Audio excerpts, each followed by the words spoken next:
Meron po, I believe, mensahe ang Panginoon na pwedeng makatulong sa atin to honor Him more as well as be a blessing to others more and more and secure a better life, God's plan for us.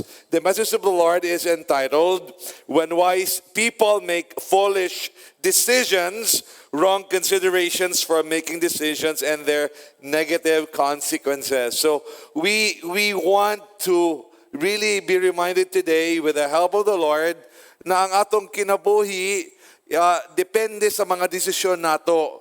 Before there was an old Pepsi advertisement that says, we are made by the choices we make. Okay?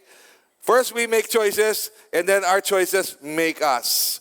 So best friends, magkapatid, other people who are close with each other, okay? Pwedeng ibang-iba ang ending ng kanilang buhay. Kasi yung isa made good choices. Una, relationship with God. Pangalawa, with people close, family, friends, and so on, and other things. So, if you make good choices, kaganda ang buhay mo. Ma-please mo si Lord. But if you make wrong choices, pwedeng masisira ka. So, best friends, magkapatid, pero ang ending magkaiba. Yung isa, naging addict, na preso, nasira ang buhay. Yung isa, naging doktor, naging lawyer, naging masaya, nagkaroon ng magandang pamilya, na-honor si Lord, nag-serve kay Lord. Bakit iba ang kanilang ending? Dahil iba ang choices nila. Amen?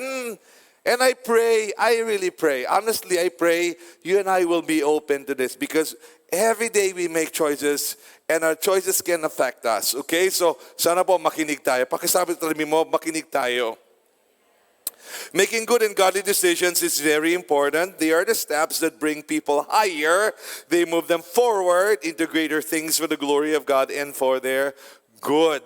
So gusto ko natin na yung buhay natin, paabante ng paabante, hindi 2 steps forward, 3 steps backward. No? Okay? And paakyat ng paakyat, paangat ng paangat. Amen? Sino gusto ng ganon? Amen, of course. And so, yun po, and the Lord wants you and me to be reminded, yung choices natin ang nagpo-forward sa atin at nagpapakyat sa atin or patras at pababa sa atin, depende sa anong decisions natin. Meron isang laro which I will not recommend, but most of us are familiar. So for purposes of illustration, this is the game Dungeons and Dragons. Okay? So Dungeons and Dragons, di ba, pwedeng taas na naabot mo, di ba? Napakan kag bitin, tama ba? Ladders, snakes and ladders. Sorry. Snakes and ladders, okay? I really don't recommend. I don't even remember. But I promise you, I played it so many times before, okay? So, di ba, snakes and ladders. Abot ka na sa taas, napakan kag bitin, hulog na po ka, tama ba? Tapos na kayo nabot, happy na kayo, hulog na po, okay? Parang ganun po yan. And I really pray you and I will listen. Many of us who drive, and I drive, sometimes I can get a little bit lazy and maybe a little bit careless. But sometimes I have to remind myself because the Lord reminds me, pagbantay sa pagdrive, oy. Because your life can change in one moment. Kung nakabangga ka at namatayan for whatever reason, okay, kahit hindi ikaw nasa bangga namatay, natumba, napakog, naigo lang mo sa tiilang, nahawiran, pero na outbalance, napakog, patay, you go to jail. Mapreso ka and your life changes. Okay? So, and so you say, ay, okay lang na, so careless lang ka, no, you have to really be aware. Every day you're making decisions and your decisions make you for good or bad. Amen? Pakisabi mo, please make good choices. Amen. So yun po ang gusto natin. On the other hand, unwise or foolish decisions result to consequences, some which are not so significant and some are life-altering, like sa driving or other things. Some unwise decisions cause the favor of God on a person or family or business to stop. Some cause a person to go in circles, toyok-toyok lang instead of straight toward greater and better things. Thus, a person who keeps on making unwise choices will not see a significant growth even after many years. His or her life stagnates and sometimes even decline. So, dili na ito gusto nga always repair mode ta, always, kanang, back job mode. Alam niyo yung mga ganon, okay? Na yung mga tao nga, Alang energy tawon, sige lag repair sa ilang mga limpyo sa ilang mga katag. Di mo kinahanglan katag piring katag tanan imong kuan. You can really make good decisions because the Word of God and the Holy Spirit will help you. Amen? Amen? All right? So, I just want to say, okay, the Word of God is very, very important. In fact, in-emphasize talaga natin, read the Word of God every day. Amen? Word of God every day. Tell someone, Word of God every day. Okay? Minsan sabi natin, no word, no eat. No word of God, no eat. Okay? You know, we don't want to be legalistic, but neither should we be, kanang murag neglected. All right? And then prayer and the Holy Spirit, very, very important. So we want to be filled with God, the Spirit of God, the Word of God, so we can make better choices and our lives will move forward. Okay? We need wisdom, and the wisdom of God is in the Spirit of God, is in the Word of God. And so we need to really consider these things. All right? So I can do a long intro, but I'll make it short so we can go to the 9 points, okay? So let's talk about nine considerations, and for the sake of explaining them, we will have 9 examples of people who made wrong decisions, may mga wrong considerations, and may pangit na epekto sa kanila. Yun po talaga ang tandaan natin parati. Yung ating mga decisions, they either promote us or demote us. They make life better or bad. They make us closer to God or farther away from God. They make our families stronger or destroy our families. They make our ministry better or, destroy our ministry. So, yun po ang ating dapat pag-iingatan. All right, so let's talk about 9 people, 9 considerations. So, 1, Aaron, the brother of Moses. We read his story in the Old Testament scriptures. And the wrong consideration here, this is the focus, is the fear of people. The fear of people. Say fear of people. Okay, so ito po, every time you want so much to please this person or that person, okay, sobrang laki ng, sa isip mo dapat masaya siya, whatever I decide dapat magustuhan niya, you can make wrong decisions. Kasi you're no longer free to make the right decision. Kasi parang nakatali ka na, alright? Ang maganda sa decision making is, hindi ka nakatali. You're just free to honor God. You're just free to do what's right. Amen? Pero kung meron kang takot sa mga tao, dapat tanggapin ito ng asawa ko, ng boss ko, ng uyab ko. So, nakakinto na ka sa imong pagkinto-kinto na mali na lang hinawa ng imong decision. So, let's look at an example, a story in Exodus 32, okay? Now, sa Exodus 32, background lang po, the Lord called Moses to go up to the mountain and meet with him, and there God gave him the 10 commandments. God himself wrote the words of God, the 10 commandments, the 10 words in the scroll,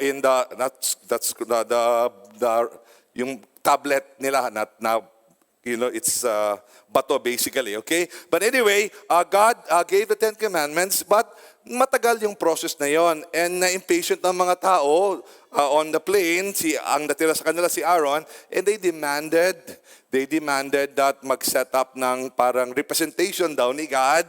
It became an idol, and God was really, really angry. So, tapos pagdating ni Moses, pagbaba na sa mountain, kinausap niya si Aaron, ito na yung conversation nila. Exodus 32:22.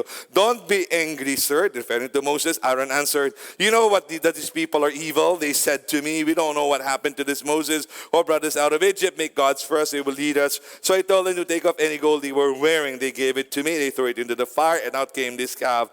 Aaron had let the people get out of control, and they became an object of ridicule to their enemies. And we know in the story, it's a long story. It's because natakot si Aaron, gusto niya i-please yung mga tao. Exodus 32:28, the Lord judged, so the Levites did what Moses told them, and that day about 3,000 people died.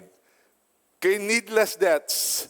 Hindi wala kailangan mamatay doon, pero because of the disobedience, nagkaroon ng ganong tragedy sa kanila. And if those people were strangers, maybe you can take it, but if they were your family members or friends, it's another story. But anyway, ang nangyari po dito is, yung takot ni Aaron na ma-displease ang mga tao, yun ang nag-blind sa kanya. Sometimes when there are people na ang kanilang approval is non-negotiable sa atin, dapat yung uyab ko, yung tatay ko, yung boss ko, yung business partner ko, etc., na mamali-mali na ang choices. No? So, again, please listen to me. I want us to get this, okay? Kung you're in business, that's why we say, the word of God that says, do not be yoked with unbelievers, it also applies to business. Hindi lang yun na huwag kang mag-asawa ng unbeliever. It also means huwag kang business partner sa unbeliever. Okay? So, anyway, if you're so deciding to make your business partner happy, pero iba ang values niya, and then takot ka na mag-withdraw siya kasi siya ang kapitalista mo, whatever, or majority kapitalismo siya, ano mangyayari? Magkinto-kinto ka. And pag kinto-kinto mo, makakompromise ka na, and so on. After a while, before you know it, nayabo na pati ang negosyo or ang witness mo, ang testimony mo, etc. Amen? So nagkakamali po tayo kung meron tayong fear of people. Kaya kung pwede, fear of God, yung respeto, takot kay Lord, ang i-develop natin, huwag yung takot, negative fear of people. Amen? Amen. All right? Sige, pangalawa, for the sake of time, let's move on. Kasi kanina sa 10 a.m., we did not finish the 9. We covered 6 only. It was a shorter service too. But anyway, let's go to number 2. Jeroboam, king of the northern kingdom of Israel. Okay? So Jeroboam. Ano yung wrong consideration? The fear of loss or the need for survival. Okay? Fear of loss or need for survival. Every time natatakot tayong mawala siya, mawala ang negosyo ko, mawala na ako ng influence or power or followers or other people, diyan na minsan nagkakamali-mali ang mga decisions natin. Okay? Pag sinabi mo, kailangan ko siya, minsan ang ibig sabihin nun is, willing akong gawin kahit na parang hindi ako comfortable kasi kailangan ko siya. Okay? So sa buhay po ganito, sa buhay ganito, we need everybody in a way. But on the real strict definition, we need only God. Okay? And then everyone that we need, everyone that we need, God will provide. Okay? So it's something like that. Hindi natin kailangan mag-compromise. Okay? So anyway, ano yung background story nito? Okay? So we know that David was king of Israel and then followed by Saul, his son. Saul, his son, was followed by his son, Rehoboam. Now, Rehoboam, another example, bad decision making, very arrogant, very proud. Natipak yung kingdom. Okay? So, 12 tribes, 2 tribes na lang natira, 10 tribes ang umalis. Okay? So, you can imagine a pizza na may 12 slices. 2 na lang natira. Yung 10 napunta sa Northern Kingdom. The Northern Kingdom was promised by God through a prophecy to Jeroboam. So sa Southern Kingdom, 2 tribes, Rehoboam. So Northern Kingdom, 10 tribes, Jeroboam. Okay? Si Jeroboam, nung napunta na sa kanya yung, and God said, I will give you a lasting kingdom. Pero sa isip niya, and we'll read it later on, i-paraphrase ko lang muna, sabi niya, kung ang mga tao doon magsisimba sa Jerusalem, Southern Kingdom yon, di parati silang makakkeep in contact with the King Rehoboam. After a while, baka babalik ang puso nila kay King Rehoboam at iiwanan nila ako. Kasi, although nakatira sila, nagtatrabaho sila sa Northern Kingdom, ang kanilang simba, sa Northern Kingdom, siyempre malakas ang hatak ng religion or whatever, faith in God, baka later on iiwanan nila ako. So, gumawa siya ng solusyon niya. Ang solusyon niya is, kuha siya ng sarili niyang temple and worship and priest, sarili niya sa Northern Kingdom para hindi na kailangan pumunta ng Jerusalem ang mga tao. Doon siya nagkasala at nasira ang kanyang buhay. Okay, so let's read as for 1 Kings 12:26 onwards. He said to himself, see, Jeroboam, king of the Northern Kingdom, the kingdom will probably return to David's dynasty now. King Rehoboam of Judah, that's the southern kingdom, for foreign master of these people, will regain popularity if they go to sacrifice in the Lord's temple in Jerusalem. Then they will kill me and return to King Rehoboam of Judah. After seeking advice, the king made 2 golden calves. He said, you've been worshiping in Jerusalem long enough. Israel, here are your gods who brought you out of Egypt. Okay, 1 Kings 12:31, Abakta. Jeroboam built worship sites on hilltops. He appointed men who were not descended from Levi to be priests. So according to the instruction of the Lord to the Jews, dapat yung mga priests nila, those who serve in the temple, who officiate in the sacrifice, dapat they should be descendants of Levi, the tribe who are priests, okay? Pero sa kanya hindi, kahit sino lang. Okay, tapos verse 34, 1 Kings 13:34, appointing illegal priests became the sin of Jeroboam's family so that it had to be destroyed and wiped off the face of the earth. So ultimately, pinatay nila si Jeroboam as judgment, ang kanyang buong pamilya, gi-wipe out nila. Patay sila lahat, okay? Because of that sin, okay? So, ito po, anong area, i-apply na natin kaagad, and we have very limited time, anong area ng buhay mo na medyo kapit ka kundi sa patalim? Kaya ayaw, meron kang ginaprotect, otherwise isip mo kung gano'n, baka mawala, kung hindi ko pagbigay ng girlfriend ko, baka iwanan niya ako, kailangan ko siya, I cannot live without him, I cannot live without her. Yun po tayo nagkakasala, okay? Itong business partner ko, dishonest siya, pero kailangan ko siya. Hindi ko kaya yung ipatakbo ang business pag wala siya, yung capital, hindi ko kaya, etc. Okay? Ngayon, willing ka na mag-compromise. Okay? Tapos, pag na-compromise ka, doon na mawala ang favor ni God, then you're open to attack, you're open to curse, etc. So, ayaw po natin ng ganon. Amen? So, ang ating position is, God is my provider. God is the one who gave this to me. Hindi ko to malus, gawin ko lang ang tama. Amen? Yung trabaho mo, galing kay Lord yan. Yung business mo galing, hindi mo malus yan. Gawin mo lang ang tama. Huwag mong gayahin si Jerome. Sabi niya, pag pinabayaan ko ganito, malus ko ito. Hindi, si Lord ang nagbigay sa iyo. As si Lord nag-promise, I will give you a lasting dynasty. You will be king. Your descendants will be king. Hindi siya naniwala. Okay? And therefore, na-lose niya. Sana po, tayo wag natin gawin yan. Amen?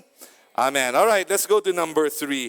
Saul, king of Israel. And the wrong consideration is fear of enemies. Okay, so every time merong mga tao na parang kalaban or kakompetensya natin and we're so worried, we're so afraid, okay, pwede tayong magkaroon ng mga maling decisions sa buhay. Okay?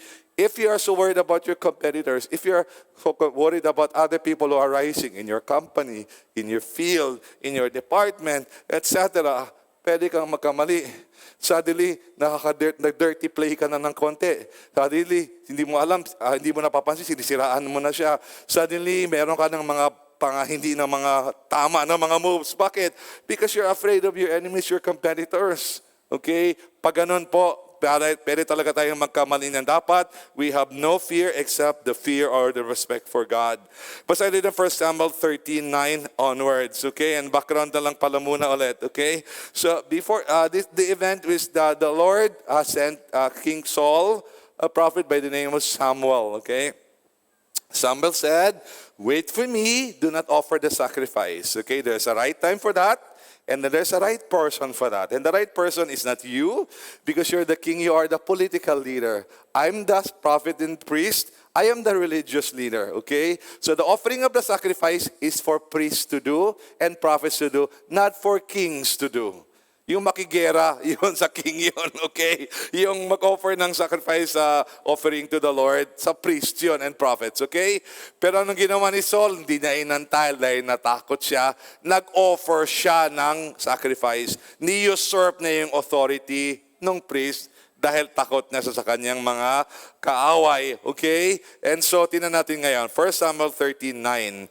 Then Saul said, "Bring me the animals for the burnt offering and the fellowship offering." So he sacrificed and the burnt offering. As he finished the sacrifice and the burnt offering, Samuel the prophet came, and Saul the king went to greet him. Samuel asked, "What have you done?" Saul replied, "I saw the troops were scattering. You didn't come when you said you would, and the Philistines were assembling at Michmash. So I thought, now the Philistines will come at me at Gilgal, but I haven't sought the Lord's favor. I felt pressured into sacrificing the burnt offering. You did a foolish thing," Samuel told Saul. "You didn't follow the command of the Lord your God. If you had, the Lord would have established your kingdom over Israel permanently." Okay. But now your kingdom will not last. The Lord has searched for a man after his own heart. The Lord has appointed him as ruler over his people because you didn't follow the command of the Lord. So, in these stories, maraming nawalan ng kanilang positions of authority na binigay ni Lord. Si King Saul, hari siya, na-lose niya yun. Dahil hindi siya nakinig kay God. Mas takot pa siya dun sa mga kalaban. Sabi niya, mamasaker kami dito. Kurog-kurog na ako mga sundalo. Niya, wala pa ko'y swerte, kaya wala pa ko naka-offer sacrifice. Wala na. We massacred. I need to do something. Na-pressure siya into doing something. Huwag kang magpa-pressure into doing anything because God will take care of you. Amen? Tell someone, God will take care of you. Okay, huwag kang matakot sa competitors, sa kalaban, anong mga factors dyan. Huwag kang matakot, gawin mo lang ang tama. Amen?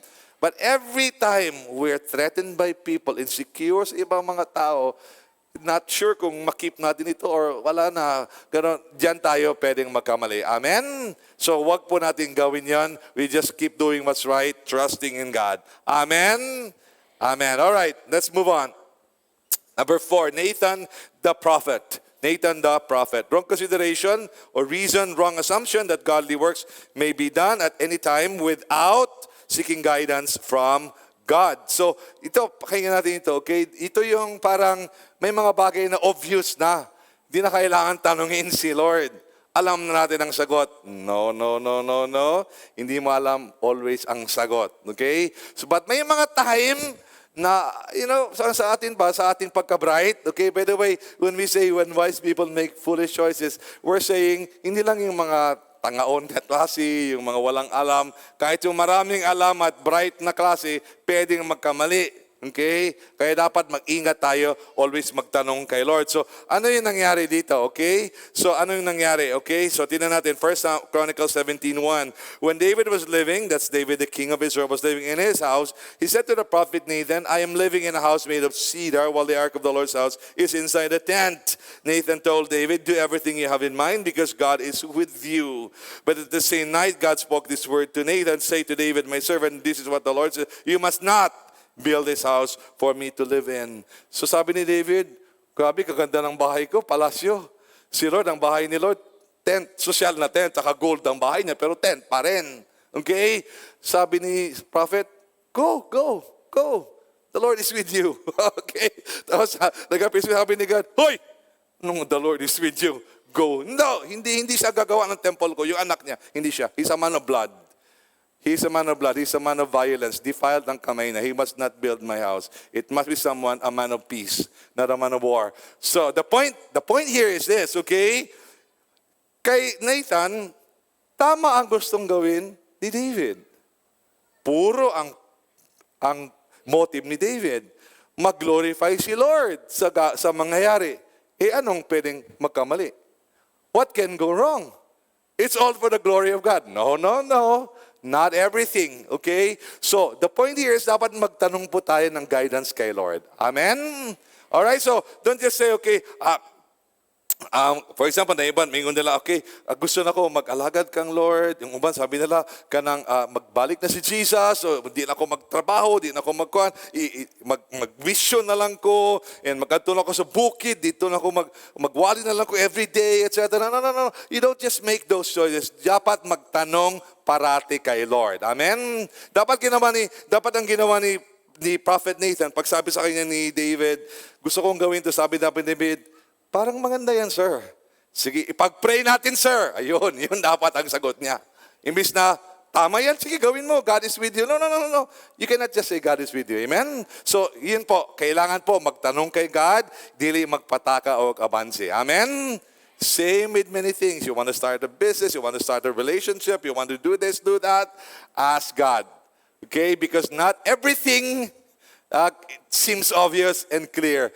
Some things kailangan mo ng direction kay God para alam mo, yun talaga kay Lord yun. Hindi yun gawa-gawa lang ng tao. Amen? Amen. Kasi po, pag hindi tayo nag-ingat, pwede talaga tayo magkamali and mahirap po ang resulta, hindi maganda. Okay? Number 5, for the sake of time, is Joshua, leader of Israel after Moses. So si Moses was succeeded by Joshua. Anong wrong consideration or reason? Overconfidence due to a succession of victories. So ito, makinig po tayo ha? Okay? One of the times when you are very prone to making mistakes is when things are going very well. When things are going very well. Kung okay lahat, tama lahat ng desisyon mo, successful ka parati, yan ka pwede magkamali. Wise people making foolish decisions, okay? So we need to really, really think, okay? And we always need to stick to the Word of God. Ano ba ang sabi ng Word ni Lord, okay? So, always magtanong tayo kay Lord, okay? So, ang nangyari po dito is, grabe ang blessing ni Lord kay Joshua. So, sa isip niya, well, God is with me. So, kahit hindi ko na nga isipin, i-analyze I think I know what God wants. So, I just go ahead and do it. So, naging mayabang siya. In short, naging masyadong mataas ang assessment sa sarili niya and then nagka-problema. So, background tayo ulit. Joshua, okay? The book of Joshua. So, the people of Israel began conquering the promised land as God has promised, okay? And then some of the nations, the tribes that are there, were afraid. One of the major tribes were the Gibeonites. They were a major tribe, powerful and all, pero alam nila that the Israelites have the blessing of God. So, they deceived them. They wanted to have a peace treaty with them, parang basta treaty na kaibigan tayo. You will not kill us, okay? Pero they did that, they obtained that through deception. Nagpretend sila, taga malayong lugar sila, taga layo silang dapit, tapos diato sila dito, tapos kunuhay, daan na kayo lang mga bisti, lang mga pagkaon, kanang kuana, kanang unsa ni siya, kanang panos na, etc. And they say, make a treaty with us, don't kill us, etc. And then ang mga Joshua and the leaders believed them, they did not ask God, and made a treaty with them. Okay? And then later on, nagkaroon na ng problema. Okay? So, basahin natin yung Joshua chapter 9, 14 onwards. The men believed the evidence they were shown by the Gibeonites, deceptive yon, but they did not ask the Lord about it. So Joshua made peace with them by making a treaty which allowed him to live. The leaders of the congregation swore to it with an oath. Okay, so yan po. So ganito po, no? Ako, I'm so blessed that years back, when I re-entered the professional world after ministry, kasi yung ministry life ko parang personal life ko, personal life tapos ministry, tapos professional life, tapos ngayon ministry ulit, okay? But when I re-entered, na-introduce ako sa yung risk management na tinuturo sa business, okay? So for those who are in business, you know that risk management. So yan talaga, natanim yan sa akin. I became like, basta natutunan ko talaga yan siya, okay? So sa risk management, it's just this, okay? Just because you're doing some things right and you're succeeding doesn't mean you can do everything right. No. This one you can do. Other things, you're not sure you can do. So you have to be humble, okay? So si Joshua, sabi niya, wala, grabe yung favor nila. Panalo, kalit lang yan, okay lang yan. Parang gano'n. So, dun po siya nagkamali. And so, we want to avoid that, okay? Tapos anyway, ang nangyari, ganito. This is also where, and I will try to manage the time, yung pong, sa Lighthouse family po, we seek to abide by the word of God, which says, do not make covenants or oaths, okay? So Jesus said it in Matthew, Book of James tells that, sabi ni Jesus, everything beyond that comes from the evil one or from the devil. So sa atin, kahit Christian pa, no covenant. The only covenant we make is with Christ when we gave our lives to Him, and with our lifetime partner when we got married. That's the only one, okay? No other covenants. Everything beyond that comes from the evil one. Just say yes, make a commitment, don't make a covenant. Because covenants have power to bless and power to curse or destroy. Okay? So dito nagawa sila ng covenant, then hundreds of years later,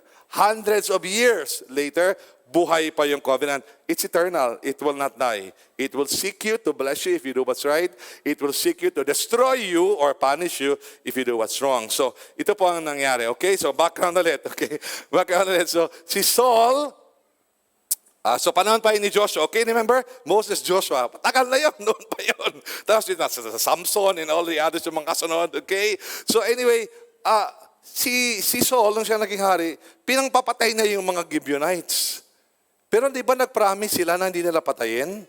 With an oath, nag-covenant sila. So ngayon nagkaroon ng curse, nagkaroon ng drought, okay?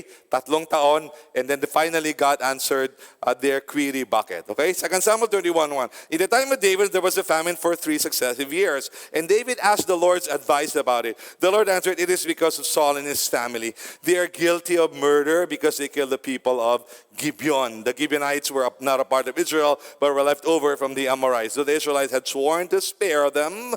With an oath, a covenant, Saul in his eagerness tried to destroy them for Israel and Judah. The king called the Gibeonites and asked them, what can I do for you? What should I give you to make peace with you so that you will bless what belongs to the Lord? Okay, so ito po, reminder lang, huwag kayo basta-basta mag-make ng covenant. Kaya minsan, pag may mga Christian conference, so what, careful kami, minsan, usually repeat after me, parang, okay, change the word, okay, I promise, if we say covenant, I promise. Huwag ka mag-covenant dahil you will be bound by it. It has the power to bless you. Don't get me wrong, it has the power to bless you, but you're human, right? Okay, if you don't do it, you already suffer. But if you don't do it and you made a vow or a covenant, doble ang suffering mo, okay? So hinabol-habol pa sila hanggang sa dulo, okay? Next point here is when there is sin, a breaking of the covenant and other serious things, okay? But it doesn't have to be a covenant. Other serious sins, the way to restore what was lost and break the curse is to provide justice. And justice means you correct what's wrong. Okay? Correct what's wrong. Yun ang ibig sabihin ng justice. Make right what's wrong. Okay? So anong ginawa nila? Tinanong ni David, dapat kausapin mo yung kanino ka nagkasala at hingi ka ng kapatawaran sa kanya at isatisfy mo with justice ang kanyang na-aggrieve siya na-aggrieve. So sabi niya, how can we pay you? What can we make it right? Sabi niya, I want 7 descendants of Saul. Di ba si Saul ang pumatay? 7 na kanyang mga anak, apo, etc. Gusto namin silang patayin din. Yun ang bayad. Therefore, justice is served. Okay? Kaya sa Bible po, may death penalty. Dapat may death penalty. Otherwise, ang mga tao walang takot pumatay. Okay? So anyway, yun siya. So, ang ginawa, pinatay nila yung 7, tapos bumalik na yung blessing. Okay? Anyway, 2 Samuel 21, and the king handed them, David handed them over to the Gibeonites who executed them on the mountain in the Lord's presence. All 7 died together because at the beginning of the harvest when people started harvesting barley. This is very important because some people say, ba't niya ako binibless yun? Ba't niya ako bless yun? Because you committed something and justice has not been served. Judgment is still hanging over your head. Kaya wala ka pang favor. May judgment pa nakapatong sa ulo mo. You have to come before people and say, I have sinned, I am sorry, how can I make it right? And if they say, make a public apology, do it. If they say, give us 100,000, do it. Whatever, do it. Because kung hindi, if justice is not served, hindi mawawala yung curse. You can try all you want, pero hindi ka lilipad ng kasing taas ng dapat mong milipad kasi merong pang judgment sa'yo. Okay? We will end there for that part, but please take note of that because that is very, very important. All right? Number 6 is an unnamed prophet, ang tawag man of God. Okay? Wrong consideration, undue reliance on strangers. So there's 6, 7, 8, 9, 4 more points. Our time is very limited, so bilisan ko lang. But the point here is this, okay? There will be times in your life when there will be people you don't know who will claim iangkon na nasa sila yung mensahe si Lord para sa imo. Okay? Now, sometimes that's true, but please don't forget what God said to you. Okay? And then kung pwede, hold on to it. Okay? If you must listen to someone who contradicts you, what you think God told you, at least wag naman stranger. Pwede pa siguro pastor mo, life group leader mo, parents mo, pero wag naman stranger, okay? Anong kaalam-alam mo kung gaano para ka sama ng tao na yan, maloko pala yan, okay? But ito ang nangyari, okay? So, ang nangyari dito, so background muna tayo, okay? There was this young man na genuine prophet siya. Pinadala siya ni Lord sa hari ng Northern Kingdom to speak a judgment. And the Lord confirmed that with a miracle. Grabe ka powerful. Tapos doon, uwi na sana siya. When before siya umuwi, may older, yung pinadala, prophet, na-stir up siya ng gusto. So pinuntahan niya, hinabol na yung prophet. Sabi niya, come and eat with me at my house. Chika-chika tayo. Na-miss ko na yung mga prophecy, etc. Okay? Sabi nung young prophet, I cannot. God told me to go home, not eat with anyone. Tapos sabi ng older prophet sa kanya, what he did later on, sabi sa kanya, ay, may sinabi din si Lord sa akin. Sabi daw sa akin, sama ka daw sa akin. Kain daw tayo sa bahay namin. So in short, yung sinabi nila sa iyo, invalidate na yun. Yung sabi nila sa akin, yun napakinggan mo. Okay? Nakuha niyo yun? Okay? Tapos, ang nangyari ngayon, kumain sila, tapos yun nila tayo nag-prophesy. Yung older prophet pa nag-prophesy. God will punish you, mamamatay, kaya you cannot be able to get home because you disobeyed God. And then, pag lakad niya pa uwi, sinalubong siya ng leon, pinatay siya ng leon. Not only that, yung leon hindi siya pinatay dahil gutom ang leon because according to the story, nakatayo ang leon, andyan yung tao, nandito yung donkey. Kung gutom ang leon, kinain niya ang tao, kinain niya ang donkey. Tama ba? But hindi na kinain because he's not there to eat. He's not hungry. It's just an instrument of judgment from God. Okay? So, masahin natin ngayon yung story. Okay? 1 Kings 13:21. The Lord also called to the man of God. He said, this is what the Lord says. You rebelled against the words from the Lord's mouth and did obey the command that the Lord your God gave you. You came back, ate and drank on this place, about which he told you, don't eat or drink there. That is why your dead body will not be allowed to be placed in the tomb by your ancestors. 1 Kings 13:24. Ambakta, the man of God left. A lion found him as he traveled on the road and killed him. His dead body was thrown on the road. The donkey and the lion were standing by the body. Wa taon gud kay kaon kay di man sagi ni kaon kay gutom. Patyon lang yun niya as form of God judgment. Okay? So unsa diri? So the point is very simple. Okay? Please establish a relationship with God and learn to hear God's voice. When you hear God's voice, please hold on to it. Okay? Now, if some stranger will tell you itong prophecy ni Lord sa iyo, may prophecy sa iyo, maganyan, huwag ka mo basta-basta exchange. Okay? Now, kung nalibog ka, that's why we have pastors and leaders that we know.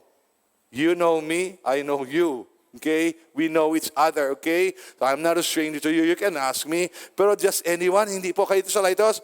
Honestly, maingat tayo sinong ginapa-preach natin dito, sinong ginapa-pray natin sa mo. Because we don't want you to just, some people will tell you, sabi ni Lord sa iyo, ganyan daw, ganyan. Anong alam mo sa buhay ko? Tsaka, bakit ako magtiwala sa'yo? Sino ka ba? I mean, the point lang is, how do I know that you're genuine? Okay? Etc. So, yun po, be very careful. Okay? Be very careful. Kung meron magbigay sa'yo ng advice, on non-spiritual things, people who don't know you, okay? They don't know your background. They don't know your specific case mo. Huwag ka basta-basta makinig sa kanila. Okay? You have to exercise wisdom, seek God, seek the Word of God, and seek people that you know. At least, kilala ka nila, kilala mo sila. They can give you better advice than strangers. Amen? Amen. Sige, palapakan mo natin sa list, Lord. Thank you, God. Okay, number 7, 10 spies in the people of Israel at the time of Moses. So, wrong consideration is low self-image or doubt. So, every time we have a very low view of ourselves, and not only that in a fleshly way, but parang masyadong maliting natin kay God, na pwedeng kumilos sa atin, puno tayo ng duda, and we can make wrong decisions. Kasi meron nang gustong ipagawa si Lord, may promise na si Lord, pero hindi natin tinatanggap. Okay? Kasi we feel, hindi ako qualified, hindi ko ngayon, hindi ko qualified, etc. So, yung mga ganon. So, in short, may times, meron gustong gawin si Lord, napakagaling, napakaganda, napakalaki, pero tayo ang nagsasabi, hindi pwede sa akin yan. It cannot happen to me. I'm not qualified. Dili ko ngayon. Tayo nag-reject sarili natin. Hindi dapat. Okay? We should be willing to say, Lord, sige, hindi ako worthy, but kung yan ang gusto mo, so be it. Okay? So the story here is Moses sent 12 spies to spy out the land. They were about to conquer the promised land. And then out of the 12, 2 came in and said, Joshua and Caleb, the land is absolutely amazing according to the promise of God. Tama yung sabi ni Lord. Okay? And then we have to go in now. 10 of them said, totoo na maganda yung promise land, sobrang ganda ng promise land, pero di natin kaya. Sobrang giant sila doon. Tayo, mura lang mga, ano siya, grasshoppers sa Bisaya? Apan-apan. Mura tag-apan-apan sila mga higante. Okay? Di natin kaya. Okay? And so they said, wag tayong pumasok. Hindi kaya. And so because they had such a low view of themselves, such doubts, then there was a loss sa kanila. Okay, let's read Numbers 13:30 onwards. Caleb told the people to be quiet and listen to Moses. Caleb said, let's go now and take possession of the land. We should be more than able to conquer it. But the men who had gone with him said, we can't attack those people. They're too strong for us. So they began to spread lies among the Israelites about the land they had explored. They said, the land we explored is one that devours those who live there. All the people there are very tall. We saw Nephilim there. The descendants of Anak were Nephilim. We felt like grasshoppers, and that's how we must have looked to them. So ano yung judgment sa kanila? Numbers 14:29 onwards. Your bodies will drop dead in the desert. All of you who are at least 20 years old, who were registered and listed, who complained about me will die. I raised my hand and swore an oath to give you this land to live in, and none of you will enter it except Caleb, son of Jephunneh, and Joshua, son of Nun. So grabe po, hindi naman ito ha? Dahil puno sila ng doubt, they said, alam ko, sabi ni Lord, pero it cannot happen. So I will not believe. It cannot happen, sabi na. So they said, we will not obey God. Yun po ang problema, okay? When we are so full of doubt, God already says go, and we say, no, hindi pa, then we lose out. We lose out on the promised land, amen? Whatever that is, okay? Whatever that is. For some of you, you're supposed to get married, but you're so afraid. Sabi mo, konti lang pera mo. When God really wants you to do it, He will provide. Okay?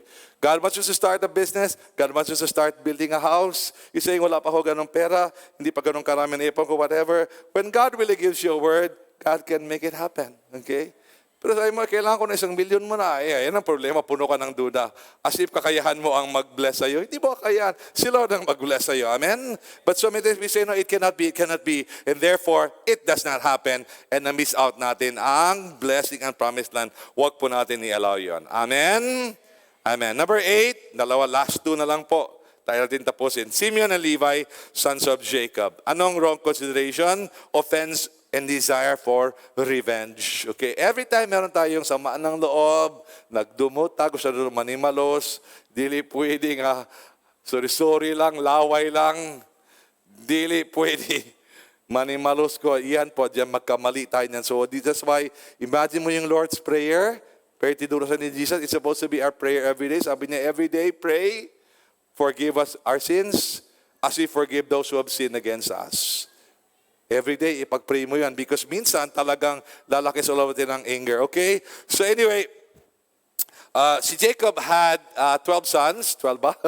And 1 daughter. May daughter siya ang pangalan Dinah. Okay? So si Dinah was raped by a people of a different tribe. Ngayon, gusto ng tribe na yon, particularly yung binata na nag-rape kay Dinah, okay, na asawahin si Dinah, okay? Pero sa kanyang mga kapatid, si Simeon and Levi, sabi niya, hindi natin papayag. Pero manimalusta na ako'y plano, okay? Kita circumcise. In olden times, may mga tribes na nagpatuli sila, may mga tribes na hindi. Yung mga Shechemites, yung nag-rape kay Kwan, di sila nagpatuli. Ang Jews nagpatuli. Okay? So, niloko nila, sabi nila, ganito, pwede niya asawahin ng si Dinah, pero dapat pareho kayo sa amin, magpatuli kayo. Naniwala sa kanila. Nagpatuli lahat ng lalaki, ng buong tribo, pati yung mga 20 years old, 30 years old, 40 years, 50 years old. On the second day, magpakailang mga ari, di sila kasukol. At raka ang mga sila Simeon, ipamatay nila tanan. Di man kadagan. Okay, sakit man kayang lawan. Di kadagan, patay sila tanan. Okay? Okay?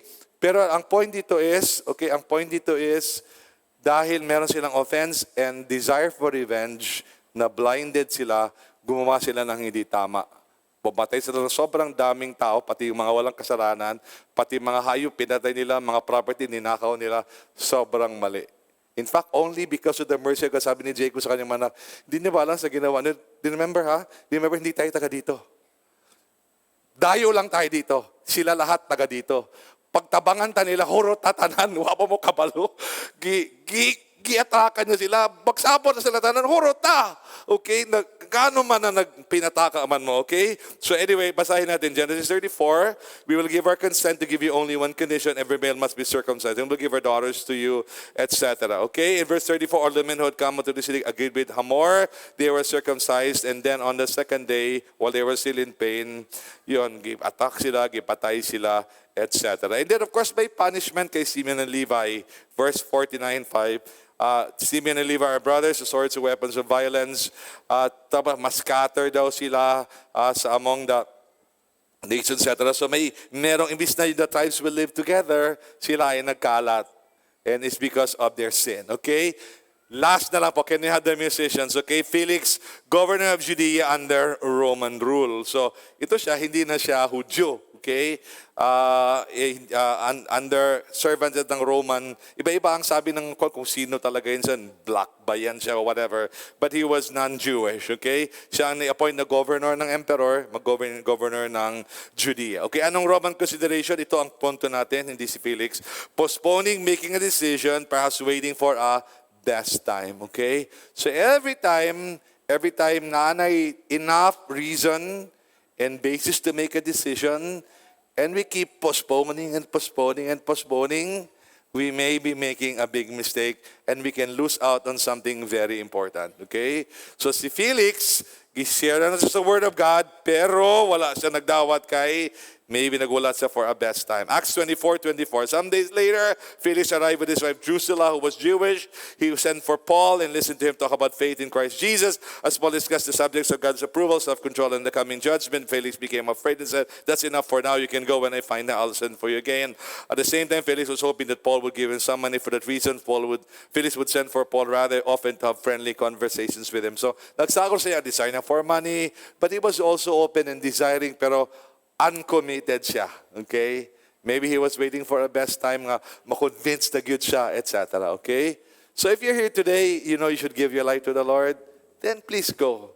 If you're already a Christian, pero wala ka nag-serve kay Lord, and now the Lord is saying to you, sige na, serve me. Go. Go. Hataw na. Go. Do it. Etc. Then just do it. Sige taghulat og puhon. Walay mahitabo sa atong kinabuhi. Okay? Kung kabalo na ka na dapat imong buhaton, wala na ka dapat ulaton, then atra ka na. Ayaw hulatog, puhon. Amen? Amen. Papakan na to si Lord. Thank you, God. Alright, can we all stand and pray? Can we all stand and pray? Can you close your eyes? Can you raise your hands and just come before the Lord in prayer today? Come on, let's pray. Our Father in heaven, salamat, Lord, that you have reminded us today that our decisions make us better, bring us higher, make us go forward, or they can pull us down. Lord, they can destroy us and harm us. So God, salamat Lord sa reminder, God, to be wise, not foolish in our decisions. So Lord, we pray, pasayloan mi Lord sa tanang panahon na amo mga konsiderasyon mali.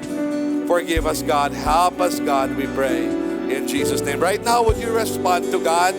Open your mouth and talk to God. Or joining us online, open your mouth and talk to God. Come on, just talk to the Lord. Anong sinabi ni Lord sa'yo? Alam mo, ang kinausap ka ni Lord. Lord, pasaylo ako, Lord. Fear of enemies, oh God. Lord, sorry, God. Lord, fear of people, God. Lord, gusto ko ako malipay sila. Lord, God, mag-compromise na lang ko, Lord. I'm sorry, God. Lord, the need for survival, God. Kailangan ko siya, kailangan ko ito, kailangan ko. Lord, instead of just trusting you, God, na kaya mong i-work out lahat, Lord. I don't need to compromise just to survive. Lord, I'm sorry, God. Come on. Right now, just pray to the Lord. Just talk to God. Just tell the Lord, God, Lord, I want to make wise decisions, not foolish decisions. God, help me, Lord. Pasaylo ako, Lord. Come on, just come to the Lord today. Sige ka ingon, buhon lang, dili pa ko ready. Kasabot na ko, pero dili pa ko ready. Kano sa ka ma-ready? Kung patay na ka, dili na, wala na yung panahon. Right now, you may need to make a decision. Give your life to God. Serve the Lord. Do what's right. Come on, just respond to God. Nakay pagtumos o bang tao, gusto mo manimalos? Dili pwede, sorry lang, no? Manimalos ko, baka tilaw mo, baka patyon ta mo, dauton ta mo. Come on, nakay mga anak, you have to give that to the Lord today. You have to give that to the Lord. Grabe ang blessing and victory mo. Sunod-sunod, grabe, panalo parating, no? Right now, you just have to say, God, Lord, I will be humble, God. Just because, Lord, bless kaayo ko doesn't mean, kaya na ako, Lord God, buhaton tanan. Di na ako kinahalamang kutanan ni mo, Lord. I'm sorry, God. Come on, right now, just pray to the Lord. Surrender your life to God. Come on, just respond to the Word of God. As you do that, I want to talk to those who have not yet surrendered their lives to the Lord. If you're here on site, you're joining us online, you've not yet given your life to the Lord, please, this is your opportunity. Surrender your life to Jesus Christ. The Lord loves you so much, and He wants you to give your life to Him. Would you tell the Lord today, Lord God, you are holy, and I am a sinner. Lord Jesus, you are pure, and I am defiled. I need you. Come to my life, Lord Jesus. Pasaylo ako, Lord, sa akong mga sala. Pasaylo ako sa akong rebellion, pride, unbelief. Lord God, selfishness. Come on, right now, surrender your life to God. The Bible says all of us have sinned. We have gone astray. And the Lord is calling us, balik na sa iya. Repent of your sin. Biyain na ang sala. Ito ganin mong kinabuhi sa Lord. God is holy, you're sinful. You need the forgiveness of God. Come to Him through Jesus Christ. Tell the Lord, Jesus, I'm sorry for my sins. Forgive me, Lord Jesus. Patawarin mo ako, Lord Jesus. Come into my life, Lord Jesus. Change me. Forgive me. Right now, come on, just surrender your life to God. Surrender your life to God. Tell Him, Lord, I need you. Jesus, come into my life. Forgive me. Forgive me. And God will be merciful to forgive you and give you a brand new life. So God, help us today. Salamat, Lord. Salamat, Lord. Thank you, God.